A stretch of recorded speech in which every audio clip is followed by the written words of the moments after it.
Praise the Lord. प्रभु की स्तुति हो। प्रभु ने फिर से हमें ऐसा अवसर दिया कि हम प्रभु के चरणों के पास आने पाते हैं। फिर एक बार मैं आज के संध्याकालीन बाइबल अध्ययन समूह में आप सबों का स्वागत करती हूं। और आज हम लोग प्रेरितों के काम पुस्तक से हम लोग सीख रहे हैं।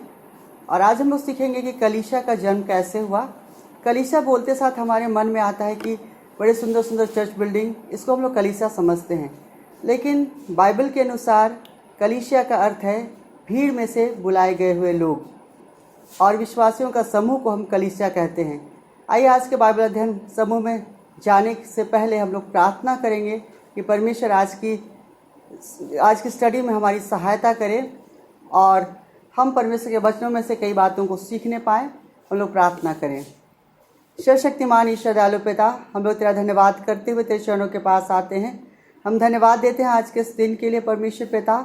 हम धन्यवादित है परमेश्वर पिता, तू हमारी सहायता कर रहा है प्रभु परमेश्वर, और कई नई बातों को सीखने में हमारी मदद कर रहा है प्रभु। इसके लिए हम तेरा धन्यवाद करते हैं। धन्यवाद देते हैं प्रभु परमेश्वर तेरे अद्भुत दया और अनुग्रह के लिए जो तूने हमारे जीवन के लिए किया प्रभु परमेश्वर। हम धन्यवाद देते हैं प्रभु परमेश्वर तेरे दया और आशीषों के लिए। हम धन्यवाद देते हैं प्रभु परमेश्वर तेरे प्रोटेक्शन के लिए। हम तेरा धन्यवाद करते हैं कि तूने हम सबों को अब तक संभाला है। हर उत्तम आशीषों से तूने हमें आशीषित किया है, इसके लिए हम तेरा धन्यवाद करते हैं। हम तेरे आशीषों में बने रहे प्रभु परमेश्वर, और दूसरों के लिए भी हम लोग आशीष का कारण बने। इस समय हम लोग तेरे पवित्र और सामर्थ्य हाथ में सौंपे जाते हैं। हर आशीष रोकने वाली बातें जाती रहे प्रभु परमेश्वर, और तेरी उपस्थिति हमारे मध्य में होने पाए। सारी बातों के लिए आदर और महिमा तुझे देते हुए इस समय को तेरे हाथ में समर्पित करते हुए दुआ मांगते हैं यीशु के नाम से, आमीन। प्रभु परमेश्वर का धन्यवाद हो। हम लोग प्रतिदिन की तरह प्रेरितों के काम पुस्तक में से अध्ययन कर रहे हैं, और प्रभु ने हमारी सहायता की कि आज हम लोग 9वें दिन हम लोग यहाँ पर पहुँचे हैं। और प्रभु ने हम सबों को भिन्न भिन्न स्थानों से कनेक्ट किया है कि हम लोग अलग अलग जगहों से जुड़े हैं। और आइए हम लोग आज सीखें। आज का हमारा विषय है कि कलीसिया का जन्म, बर्थ ऑफ द चर्च, कलीसिया का जन्म। आइए इसके लिए मैं आपके लिए पढ़ देना चाहता हूं प्रेरितों के काम पुस्तक में से 2 अध्याय 42 से 47 पद तक।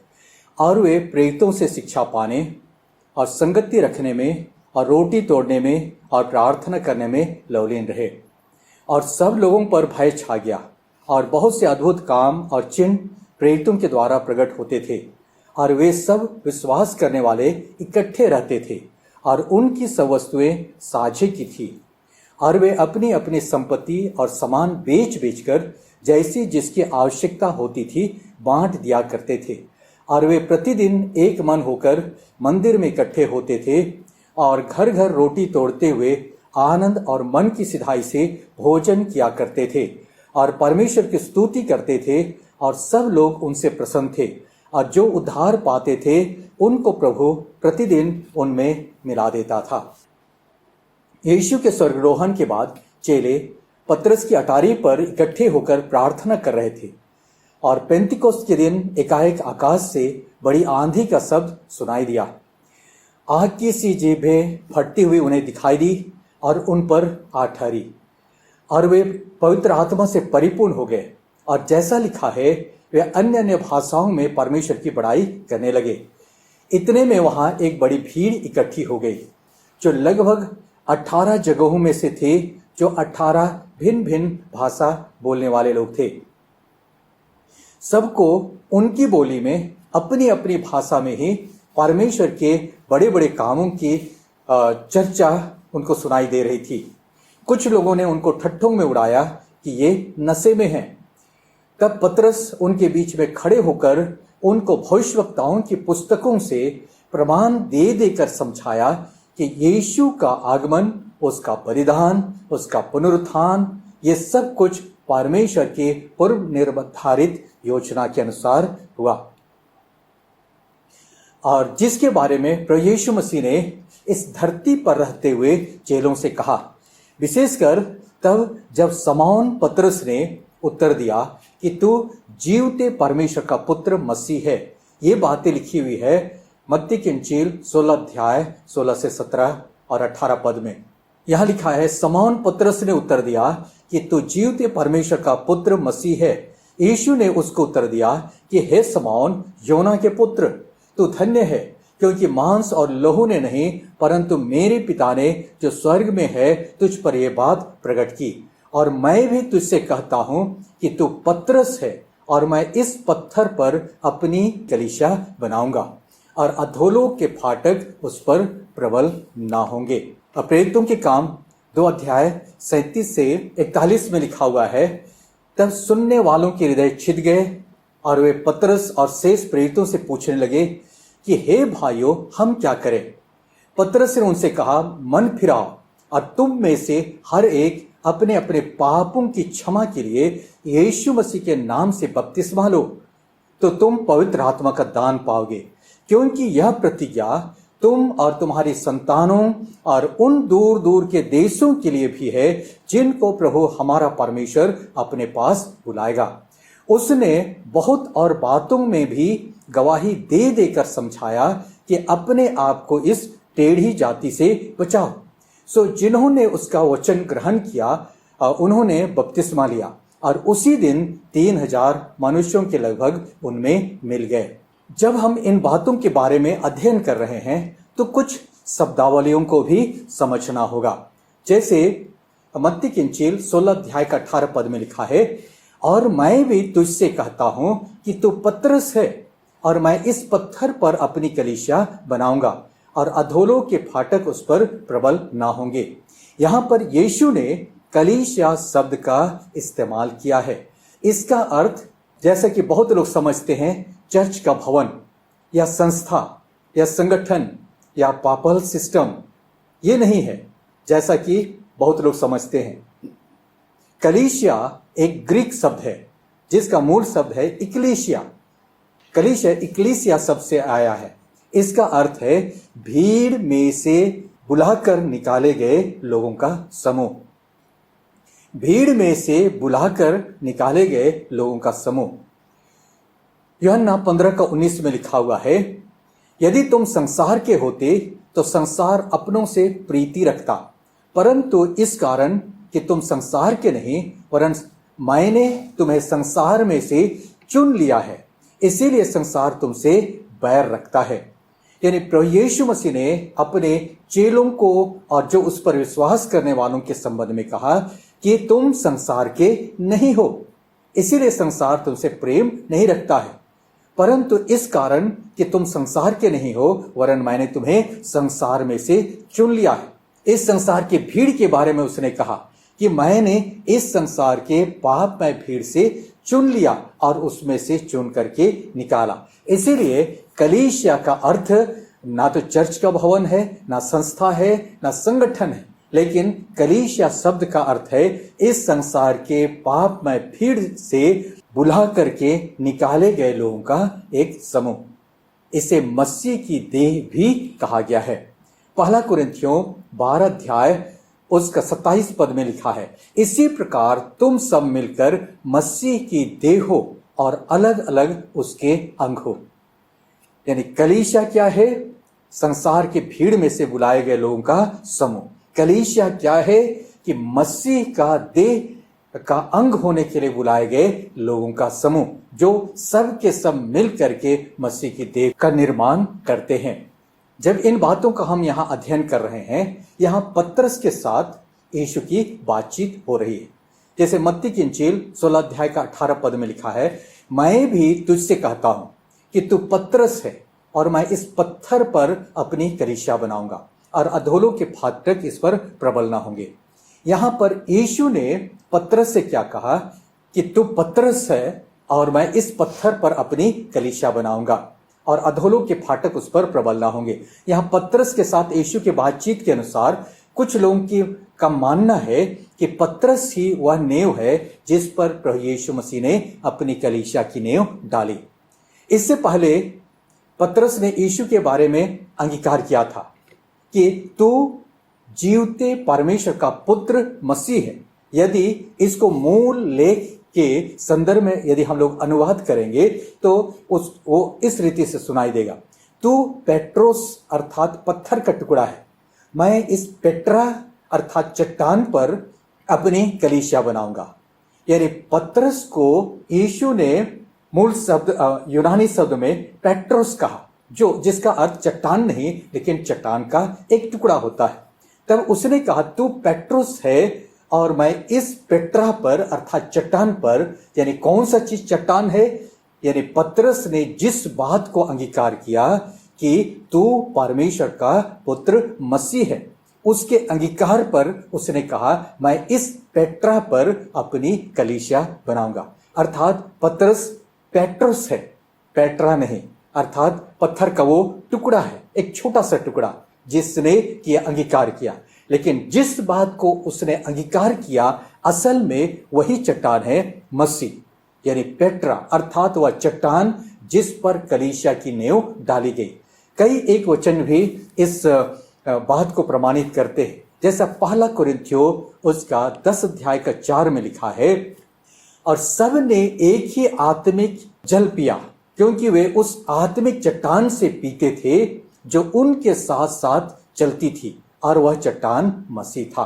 पहला कुरिन्थियों 3 अध्याय का 11 पद में भी लिखा है, क्योंकि उस नींव को छोड़ जो पड़ी है वह यीशु मसीह है, कोई दूसरी नींव नहीं डाल सकता है।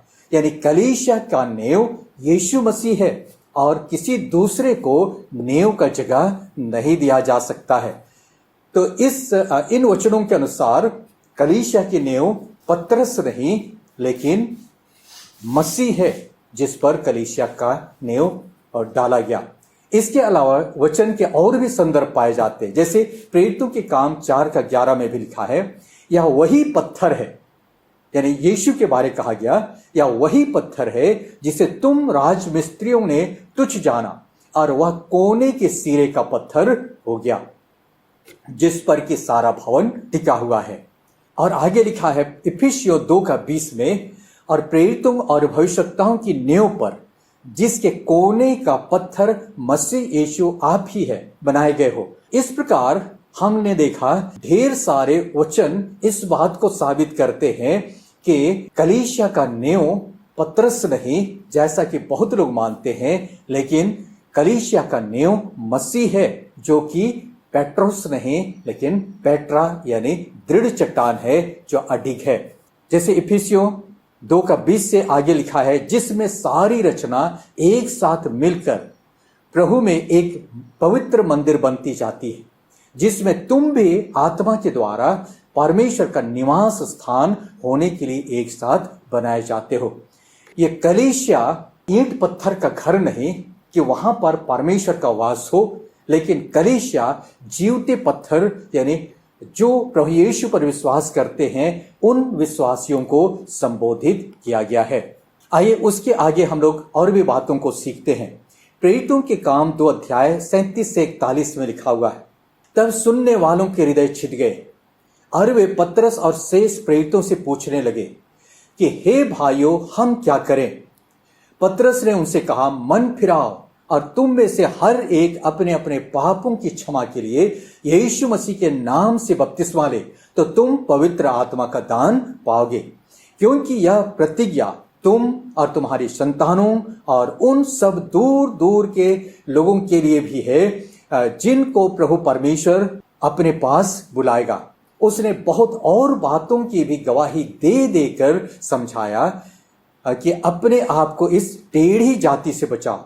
सो जिन्होंने उसका वचन ग्रहण किया उन्होंने बपतिस्मा लिया और उसी दिन 3000 मनुष्यों के लगभग उनमें मिल गए, और वे प्रेरितों से शिक्षा पाने और संगति रखने और रोटी तोड़ने और प्रार्थना करने में लवलीन रहे। ये जो संदर्भ मैंने आपके सामने पढ़ा, ये बातें उस पहले कलीसिया के बारे में लिखा हुआ है जिसका कि पेंतिकोस्त के दिन जन्म हुआ।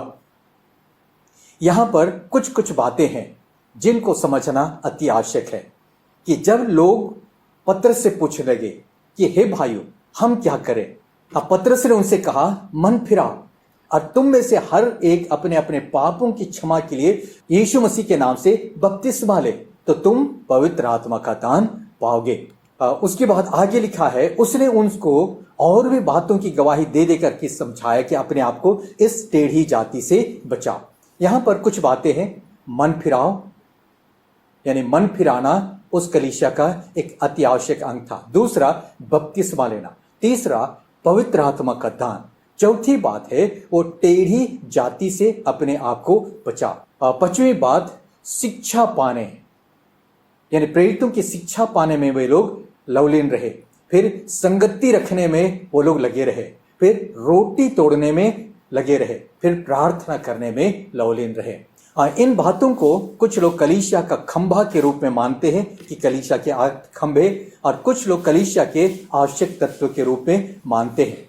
तो ये क्या है? पहला मन फिराना, दूसरा बपतिस्मा लेना, तीसरा पवित्र आत्मा का दान, चौथा टेढ़ी जाति से बचना, पांचवा प्रेरितों से शिक्षा पाना, छठवां संगति रखना, सातवीं बात रोटी तोड़ना, और आठवीं बात है प्रार्थना करना। ये 8 बातें कलीसिया का अति आवश्यक अंग है या तत्व है या उसके खंभे भी कह सकते हैं। किंतु आज इन्हें व्यवहारिक रूप में प्रयोग करने के बदले इनको एक परंपरा या अनुष्ठान का रूप दे दिया गया है, जो कि वचन के अनुसार नहीं है। यही कारण है कि कलीसिया धीरे धीरे इस संसार की भीड़ में से बुलाए गए लोगों का समूह ना होकर के एक क्रिश्चियन क्लब के रूप में ढलता हुआ नजर आता है। एक एक करके इन बातों के बारे में हम लोग सीखते हैं। पहली बात, मन फिराना। यहां लिखा हुआ है, तब सुनने वालों के हृदय छिद गए और वे पतरस और शेष प्रेरितों से पूछने लगे कि हे भाइयों, हम क्या करें? तब पतरस ने उनसे कहा, मन फिराओ। मन फिराना क्या है? तो मन फिराना मसीही जीवन का पहला कदम है। मन फिराना, इसको इंग्लिश में लिखा हुआ है रिपेंट। रिपेंट का अर्थ है रीपेंट, यानी भटक गए थे, दूसरे तरफ जा रहे थे और फिर उस पहले स्थान पर पुनर्स्थापित होना, यानी आ जाना। रीपेंट, उसको दूसरे शब्दों में उसको परिभाषित कर सकते हैं चेंज इन एटीट्यूड, यानी मनुष्य का मन रास्ते से भटक गया। परमेश्वर चाहता है कि उसको उसके फिर से असली स्थान पर लेकर के आए। दूसरे शब्दों में पाप के प्रति परमेश्वर से सहमत होना कि वे गलत हैं और परमेश्वर को अप्रसन्न करते हैं और उनसे दूर रहने का संकल्प करना। यही कारण है कि यीशु का पहला प्रचार था कि मन फिराओ क्योंकि स्वर्ग का राज निकट आ गया है। बचपन में हम लोग सुना करते थे कि ईसाई धर्म का संस्थापक यीशु मसीह है, लेकिन बाइबल में कहीं भी एक जगह भी उसका वर्णन नहीं है। यीशु मसीह धर्म का स्थापना करने के लिए नहीं आए थे, लेकिन उसके आने का उद्देश्य क्या था? मन फिराने के लिए, लोगों के मन को परमेश्वर की तरफ फेरने के लिए आया। इसलिए यीशु ने कहा, मन फिराओ क्योंकि स्वर्ग का राज निकट आ गया। अदन की वाटिका में परमेश्वर से विद्रोह करके मनुष्य का मन परमेश्वर से दूर हो गया। इसको वचन में लिखा हुआ है, मन तो सब वस्तुओं से अधिक धोखा देने वाला होता है, उसमें असाध्य रोग लगा, उसके भेद को कौन समझ सकता है। यानी मनुष्य का मन मनुष्य के लिए श्राप और दंड का स्रोत बन गया। तो इसीलिए प्रभु यीशु मसीह ने भी कहा, मन फिराओ। पतरस का पहला प्रचार क्या था? कि मन फिराओ। किंतु आजकल कलीसिया संसार की भीड़ से बाहर बुलाए हुए लोगों का समूह ना हो करके धीरे धीरे ईसाई धर्मावलंबियों का एक क्लब या संगठन की तरह बनता जा रहा है। कल्पना कीजिए कि यदि संसार के लोगों को जिन्होंने कभी मन नहीं फिराया, यीशु को कभी ग्रहण नहीं किया, उन्हें कुछ अनुष्ठान आयोजन करके कलीसिया में उनको शामिल कर लिया जाए तो वहां की दशा क्या होगी? आज ऐसी ही दशा हो गई। कलीसिया मसीह की देह है, यह मन फिराए हुए लोगों का समूह है जो संसार की भीड़ में से बुलाए गए लोग हैं। इसलिए यीशु ने कहा, तुम संसार के नहीं हो। दूसरी बात, पतरस ने कहा, मन फिराओ और बपतिस्मा लो। यह मन फिराकर यीशु पर विश्वास करने के बाद वाला कदम है, जिसके बारे में प्रेरितों की काम 2:38 में भी लिखा हुआ है और मरकुस 16:16 में भी हम लोग पाते हैं। वहां पर भी लिखा हुआ है, जो विश्वास करे और बपतिस्मा ले उसका उद्धार होगा। यानी विश्वास करने के बाद का ये कदम है बपतिस्मा। बहुत है इससे ही लोग उद्धार समझ बैठते हैं। वचन की माने तो विश्वास के द्वारा उद्धार मिलता है, ना कि बपतिस्मा के द्वारा। जैसे इफिसियों 2 उसका 8-9 में भी लिखा हुआ है, विश्वास के द्वारा अनुग्रह ही से तुम्हारा उद्धार है। और रोमियो की पुस्तक उसका 19 अध्याय उसका 9 और 10 में भी इसके बारे में पाते हैं। ये बपतिस्मा लेना उद्धार पाने वालों के लिए आवश्यक है, पर अपने आप में केवल बपतिस्मा में का कोई अर्थ नहीं। तो बपतिस्मा के बारे में यीशु ने यूहन्ना से कहा, यह लिखा है मत्ती की इंजील 3 अध्याय का 15 पद में। यीशु ने उसको उत्तर दिया कि अब तो ऐसा ही होने दे, क्योंकि हमें इसी रीति से सब धार्मिकता को पूरा करना है। दूसरे शब्दों में हम लोग कह सकते हैं कि बपतिस्मा उद्धार नहीं, लेकिन एक धार्मिकता है जिसको एक विश्वास करने वाला वो उसको पूरा करता है।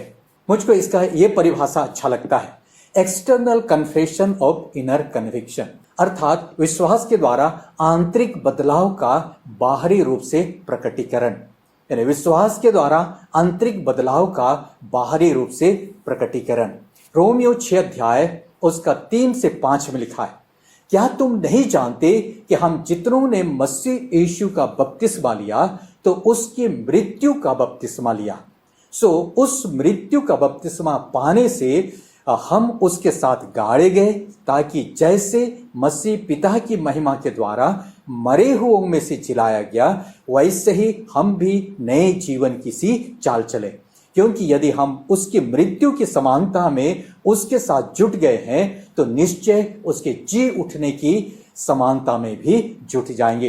यानी बपतिस्मा उस बात का प्रतीक है, यानी अब तक हम पाप में मरे हुए थे, लेकिन अब हम पाप के लिए मर गए और गाड़े गए और नए जीवन के लिए जी उठे। इस बात का गवाही देना और इस बात को प्रकट करना, यही बपतिस्मा है। तीसरी बात, पवित्र आत्मा का दान। पतरस ने कहा कि तुम पवित्र आत्मा का दान पाओगे। एक विद्वान ने कहा कि मसीही जीवन को कोई नहीं जी सकता सिवाय मसीह। जब मसीह पवित्र आत्मा के द्वारा अपना जीवन हमारे द्वारा जीता है तो हम मसीही जीवन को अवश्य ही जी सकते हैं।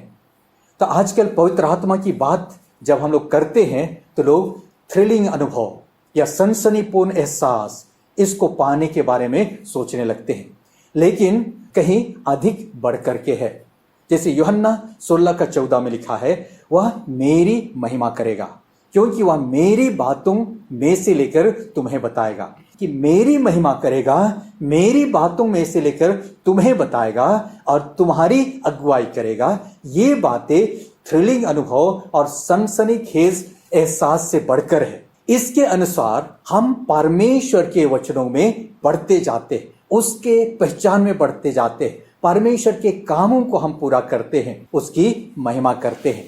इसके संबंध में जैसा कि हम लोग पिछले दिनों सीख चुके हैं, पवित्र आत्मा पाना एक दिन की बात है, किंतु उससे परिपूर्ण होना दिन प्रतिदिन की बात है। परिपूर्ण होने का अर्थ किसी वस्तु से किसी बर्तन को भरने की तरह नहीं, क्योंकि पवित्र आत्मा वस्तु नहीं परंतु एक व्यक्ति है। उसके नियंत्रण में जीवन बिताना, ये उसका अर्थ है। आई चौथी बात को हम सीखते हैं, अपने आप को टेढ़ी जाति से बचाओ, ऐसा पतरस ने कहा। मसीह जीवन एक संघर्ष है। हमारे 3 शत्रु हैं, शैतान, संसार और शरीर, जो निरंतर हमारे विरुद्ध में संघर्ष करते रहते हैं। टेढ़ी जाति उसको कहा गया जो अदम के पास आया और उसने उसको बहकाया। ये सांप शैतान को दर्शाता है। उसने परमेश्वर के वचन के प्रति एक कंफ्यूजन लेकर के आया। उससे अपने आप को बचाना, विश्वास में दृढ़ होना और उसके ट्रिक से हमें बचना है। रोमियो उसका 8:13 से 14 में लिखा है, क्योंकि यदि तुम शरीर के अनुसार दिन काटोगे तो मरोगे, यदि आत्मा से देह की क्रियाओं को मारोगे तो जीवित रहोगे। इसलिए कि जितने लोग परमेश्वर के आत्मा के चलाए चलते हैं वे ही परमेश्वर के पुत्र हैं। 2 तीमुथियुस 2 अध्याय का 22 में लिखा है, जवानी की अभिलाषाओं से भाग और जो शुद्ध मन से प्रभु का नाम लेते हैं उनके साथ धार्मिकता और विश्वास और प्रेम और मेल मिलाप का पीछा कर। यहाँ इस इंस्ट्रक्शन के अनुसार हम जवानी की अभिलाषाओं से लड़ नहीं सकते, उनसे हमें भागने के बारे कहा गया है। पहला पतरस 5:8 में लिखा है, सचेत हो और जागते रहो, क्योंकि तुम्हारा विरोधी शैतान गरजने वाले सिंह की नाई इस खोज में रहता है कि किसको फाड़ खा जाए। तो इसके लिए हम क्या करें? याकूब 4:7 में परमेश्वर का वचन कहता है, इसलिए परमेश्वर के अधीन हो जाओ और शैतान का सामना करो तो वह तुम्हारे सामने से भाग निकलेगा। 5वीं बात, उस पर हम लोग गौर करेंगे। वे लोग प्रेरितों से शिक्षा पाने में लगे रहे। प्रथम कलीसिया के बारे में हम पाते हैं कि वे प्रेरितों से शिक्षा पाने को प्राथमिकता प्रदान करते थे। प्रेरितों से का अर्थ है विश्वसनीय स्रोत से, जो प्रत्यक्षदर्शी थे, जो यीशु के साथ रहे थे, उनसे शिक्षा पाने को वो लोग प्रथम स्थान प्रदान करते थे, ना कि अन्य स्रोतों से, जैसे वचन के विरुद्ध वाली परंपराएं, आस्था, मिथक, कल्पनाएं, अनुभूति, तत्वज्ञान, दर्शन इत्यादि। कुलुस्सियों 2:8 में लिखा है, चौकस रहो कि कोई तुम्हें उस तत्व ज्ञान और व्यर्थ धोखे के द्वारा आहेर ना कर ले, जो मनुष्यों के परंपराई मत और संसार की आदि शिक्षा के अनुसार है, पर मसीह के अनुसार नहीं है। इसलिए आइए हम लोग भी प्रेरितों की शिक्षाओं के द्वारा अपने आप को डेवलप करें, उसमें हम लोग बने रहें, ना कि कई प्रकार के लोगों के सोच, विचार, तौर तरीके, परंपरा, उनके द्वारा हम भ्रमित किए जाएं। प्रेरितों की काम 17 अध्याय का 11 पद में बेरिया की कलीसिया के लोगों को थिस्सलुनीक की कलीसियाओं से उसने कंपेयर किया। ये लोग तो थिस्सलुनीकियों के यहूदियों से फले थे और उन्होंने बड़ी लालसा से वचन ग्रहण किया और प्रतिदिन पवित्र शास्त्रों में ढूंढते रहे कि ये बातें यो ही हैं कि नहीं। तो ये हमारे लिए एक एग्जाम्पल है। बाइबल के बारे में किसी ने कहा कि या तो यह पुस्तक आपको पाप से दूर रखेगा या पाप आपको बाइबल से दूर रखेगा। आपका चुनाव क्या है? राजा दाऊद ने भी लिखा, भजन संहिता 119:11 में, मैंने तेरे वचन को अपने हृदय में रख छोड़ा है कि तेरे विरुद्ध पाप ना करूं। 6वीं बात, संगति रखना। मनुष्य एक सामाजिक प्राणी है, वह एक दूसरे के संगति में ही बढ़ता है। इसे लकड़ी के चूल्हे से भी तुलना किया जा सकता है। जैसे लकड़ियां जब चूल्हे में एक साथ डाली जाती है, बहुत अच्छी तरह से जलती है, लेकिन यदि एक लकड़ी को एक तरफ किनारे में रख दिया जाए तो थोड़ी देर में वो बुझ जाता है। ठीक वैसे हम मसीहों का जीवन भी ऐसा है। हम एक साथ अच्छी तरह से प्रज्वलित होते हैं, लेकिन यदि अलग थलग पड़ जाए तो हमारा ये मसीह जीवन इस संसार के ठंडकपन से बुझ जाता है। इब्रानियों 10:25 में परमेश्वर का वचन कहता है, एक दूसरे के साथ इकट्ठा होना ना छोड़े, जैसे कि कितनों की रीति है, पर एक दूसरे को समझाते रहे, और ज्यों ज्यों उस दिन को निकट आते देखो त्यों त्यों और भी अधिक यह किया करो। यानी हम लोगों को आत्मिक रीति से एक दूसरे के संगति में रखने के लिए उत्साहित किया गया है। इफिसियों 2:20-22 में भी लिखा है, और प्रेरितों और भविष्यवक्ताओं की नींव पर, जिसके कोने का पत्थर मसीह यीशु आप ही है, तुम बनाए गए हो, जिसमें सारी रचना एक साथ मिलकर प्रभु में एक पवित्र मंदिर बनती जाती है, जिसमें तुम भी आत्मा के द्वारा परमेश्वर का निवास स्थान होने के लिए एक साथ बनाए जाते हो। तो आइए हम लोग एक साथ परमेश्वर का निवास स्थान का निर्माण करें, जिसमें कि परमेश्वर का वास हो, जिसके बारे में हम लोग ने शुरुआत में ही पढ़ा था। और वे सब विश्वास करने वाले इकट्ठे रहते थे और उनकी वस्तुएं साझे की थी, और वे अपनी अपनी संपत्ति और सामान बेच बेच कर जैसी जिसकी आवश्यकता होती थी बांट दिया करते थे। उनमें किसी प्रकार का भेदभाव नहीं था, ना तो यहूदी और ना यूनानी, ना अन्य जाति, ना स्त्री, ना पुरुष। ये लोग एक दूसरे का केयर करते थे और वे प्रतिदिन एक मन होकर मंदिर में इकट्ठे होते थे और घर घर रोटी तोड़ते हुए यानी प्रभु भोज की विधि का अनुष्ठान किया करते थे और आनंद और मन की सिधाई से भोजन किया करते थे और परमेश्वर की स्तुति करते थे, और सब लोग उनसे प्रसन्न थे, और जो उद्धार पाते थे उनको प्रभु प्रतिदिन उनमें मिला देता था। आइए 7वीं बात पर हम लोग गौर करें। वहां पर हमने पाया रोटी तोड़ना।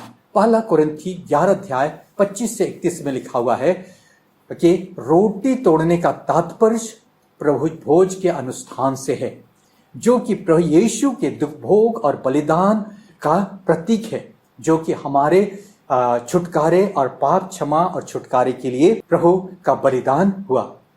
और वहां लिखा है, इसी रीति से उसने ब्यारी के पीछे कटोरा भी लिया और कहा, यह कटोरा मेरे लहू में नई वाचा है, जब कभी पियो तो मेरे स्मरण के लिए यही किया करो।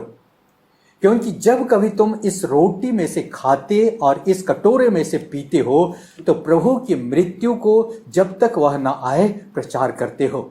इस वचन के अनुसार प्रभु भोज की विधि में शामिल होने का एक क्राइटेरिया ये था कि सुसमाचार के प्रचार में सक्रिय रूप से योगदान देना, कि हम किसी न किसी रूप से प्रभु के सुसमाचार को लोगों तक पहुंचाने के लिए हम सक्रिय पाए जाएं। इसलिए जो कोई अनुचित रीति से प्रभु की रोटी खाए या उसके कटोरे में से पिए वह प्रभु की देह और लहू का अपराधी ठहरेगा। इसलिए मनुष्य अपने आप को जांच ले और इसी रीति से इस रोटी में से खाए और इस रोटी में से पिए, क्योंकि जो खाते समय प्रभु की देह को ना पहचाने वह खाने और पीने से अपने ऊपर दंड लाता है। इसी कारण तुम में से बहुत से निर्बल और रोगी हैं और बहुत से सो भी गए। यदि हम अपने आप को जांचते तो दंड ना पाते। जब कभी प्रभु भोज की विधि का आयोजन करते थे, उसमें शामिल होते थे, तो इस बात को स्मरण करते थे, हमारे लिए आया, हमारे लिए बलिदान हुआ और हमें इस संदेश को लोगों तक पहुंचाना है।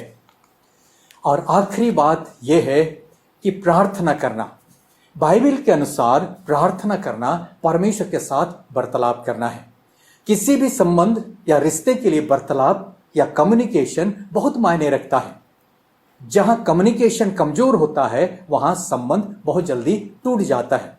क्योंकि मसीहत कोई धर्म नहीं लेकिन व्यक्तिगत संबंध है, इसलिए यहां पर इस कम्युनिकेशन का महत्व और भी अधिक बढ़ जाता है। इसलिए मसीही जीवन में प्रार्थना को एक विशेष महत्व दिया गया है। दूसरे विश्वासों में प्रार्थना अस्पष्ट और अनजानी भाषा में कोई जादुई शब्द या मंत्रों का उच्चारण करना को समझते हैं। एक धर्म के रूप में मसीहत में भी प्रार्थना को लिखित रूप से या तो पूर्व निर्धारित प्रार्थनाओं का पुनरावृत्ति को माना जाता है। लेकिन यदि बाइबल की माने तो बाइबल की शिक्षा ऐसी नहीं है। प्रार्थना अपने मन की भावनाओं और जरूरतों का प्रभु के साथ आदान प्रदान करना, यही प्रार्थना है, जिसे किसी भी समय, किसी भी मुद्रा में, किसी भी जगह हम कर सकते हैं। प्रार्थना मसीह जीवन का एक श्वास के समान है जो हमें जीवित रखता है। पहला यूहन्ना 5:14-15 में इस प्रकार लिखा है, उसके सामने जो हियाव होता है वह यह है कि यदि हम उसकी इच्छा के अनुसार कुछ मांगते हैं तो हमारी सुनता है, और जब हम जानते हैं कि जो कुछ हम मांगते हैं वह हमारी सुनता है तो यह भी जानते हैं कि जो कुछ हमने उससे मांगा वो पाया है। आइए प्रार्थना करना हमारा स्वाभाविक दिनचर्या होने की आवश्यकता है। इस प्रकार मसीह की कलीसिया निरंतर बढ़ती गई, यहाँ तक कि संकट के समय में, सताहट के समय में भी और बढ़ती गई, और परमेश्वर उद्धार पाने वालों को उनमें मिला देता था। प्रेरितों की काम 4:4 में लिखा है, परंतु वचन के सुनने वालों में से बहुतों ने विश्वास किया और उनकी गिनती 5,000 पुरुषों की लगभग हो गई। यानी स्त्रियों की गिनती किया जाए तो लगभग 10 से 12,000 तक हो गया। इस प्रकार कलीसिया एक ऑर्गेनाइजेशन नहीं लेकिन ऑर्गेनिज्म है, संगठन नहीं लेकिन जीवित शरीर या देह है। हर विश्वासी उसका एक अंग है। कलीसिया को मसीह की दुल्हन के रूप में भी दर्शाया गया है, जिससे लेने के लिए वो एक दिन आने वाला है। लेकिन उसके पहले कलीसिया को कुछ काम पूरा करने का भार सौंपा गया है। यह काम चर्च के एडमिनिस्ट्रेशन नहीं, यह काम अनुष्ठानों को पूरा करना नहीं है, किंतु सुसमाचार को एक एक लोगों तक पहुंचाने का जिम्मेदारी सौंपा गया है। इफिसियों 3:10 में लिखा है, अब कलीसिया के द्वारा परमेश्वर का नाना प्रकार का ज्ञान उन प्रधानों और अधिकारियों पर जो स्वर्गीय स्थानों में है प्रकट किया जाए।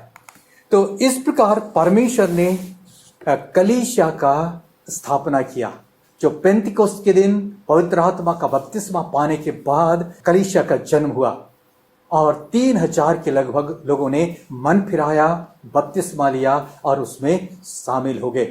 तो आइए, कलीसिया कोई बिल्डिंग नहीं, कलीसिया कोई संगठन नहीं, कलीसिया जगह नहीं, लेकिन इस संसार के पाप में भीड़ से उन बुलाए गए हुए लोगों का समूह है जिन्होंने मन फिराया और प्रभु को जिन्होंने ग्रहण किया उसके पीछे चलते जाते हैं। आइए, कलीसिया के इन 8 खंभों के अनुसार हम दृढ़ होते जाएं और इस 8 आवश्यक तत्वों के अनुसार हम मसीह में बलवंत होते जाएं। प्रभु आप सबको बहुत आयत के साथ आशीष दे। प्रार्थना करें। सर्वशक्तिमान प्रभु परमेश्वर, हम आपका धन्यवाद देते हैं, तेरे चरणों के पास आते हैं। प्यारे प्रभु, आज हमने कलीसिया के जन्म के बारे में हमने सीखा। कलीसिया मसीह की देह है जिसके हम अंग हैं और हम मिल करके तेरे देह को पूरा करते हैं। प्रभु परमेश्वर, हमारी सहायता कर कि हम उसमें बढ़ते जाएं और उसमें दृढ़ होते जाएं, उसी में चलते रहें और तेरे जिम्मेदारियों को हम पूरा कर सके, तेरी महिमा का कारण बने। जितने आज यहाँ हमारे इस अध्ययन से जुड़े हुए एक एक जन को बहुत ताकत के साथ आशीष दे, उनके घर परिवारों को आशीष दे, उनकी इस सांसारिक आवश्यकताओं को भी तो पूरा कर। और प्रभु परमेश्वर, इस महामारी के अवसर में भी प्यारे प्रभु जी हर एक को सुरक्षा प्रदान कर। हम उनके लिए भी प्रार्थना करते हैं जो रास्तों पर हैं, जगह जगह हैं, त्रस्त हैं और दुर्दशा में हैं, भूखे हैं, थके हुए हैं। और प्रभु परमेश्वर, वो लोग जिंदगी का जंग हारने ना पाए, लेकिन प्रभु परमेश्वर अपने लोगों को तो भेज ताकि उनकी सुधि लिया जा सके और प्रभु अपने गंतव्य स्थानों तक पहुंच सके और हर कोई तेरे प्रेम को पहचान सके और तुझको अपना प्रभु और मुक्तिदाता स्वीकार कर सके। ये दुआ मांगते उद्धार करता यीशु के नाम से, आमीन। प्रभु आशीष दे। धन्यवाद।